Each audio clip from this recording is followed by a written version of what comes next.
Pencapaian vaksinasi COVID-19 bagi lansia di Banjarmasin belum mencapai 60%, sehingga menghambat pencapaian target pelaksanaan vaksinasi bagi kekanakan berumur 6 hingga 11 tahun.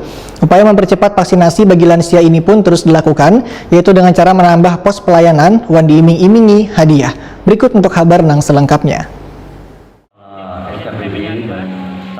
Pencapaian vaksinasi COVID-19 bagi lansia di Banjarmasin belum mencapai 60%, sehingga menghambat pencapaian target pelaksanaan vaksinasi bagi kekanakan berumur 6 hingga 11 tahun. Padahal program vaksinasi COVID-19 gasan kekanakan berumur 6 hingga 11 tahun ini sudah digalakkan pemerintah pusat. Kepala Dinas Kesehatan Banjarmasin Dr. Mahali Riyadi SHMH, Wayatakuni Prima TV jelang tengah hari Kamis 16 Desember 2021 madahkan syarat untuk melaksanakan vaksinasi COVID-19 bagi anak usia 6 hingga 11 tahun adalah harus tercapainya pelaksanaan vaksinasi bagi lansia, sementara di Banjarmasin baru tercapai 60%. Hingga WH ini vaksinasi COVID-19 bagi lansia, ujar Mahali Riyadi, baru mencapai sekitar 37% dari target sasaran sebanyak 45.000 orang.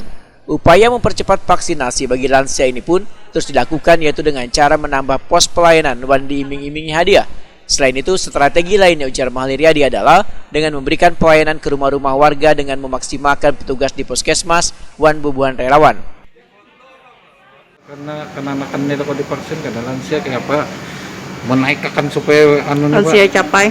Ya, karena memang kebijakan dari pusat untuk bisa mendapatkan jatah vaksin anak usia 6 sampai dengan 11 tahun dipersyaratkan lansianya harus 60%. Jadi strategi kita saat ini ya, satu, menambah pos pelayanan dengan iming-iming hadiah yang dibantu oleh Polresta, kemudian juga mendekatkan pelayanan ke tengah-tengah masyarakat, yaitu melaksanakan door to door oleh petugas kita di puskesmas beserta relawan.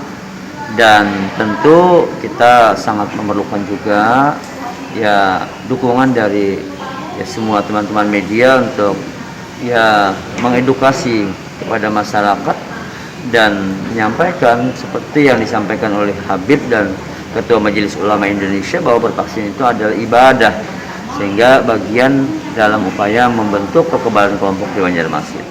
Mahali Riyadi berharap peran serta warga sangatlah membantu dalam memenuhi target pencapaian vaksinasi bagi lansia ini, sehingga kota vaksinasi bagi anak usia 6 hingga 11 tahun bisa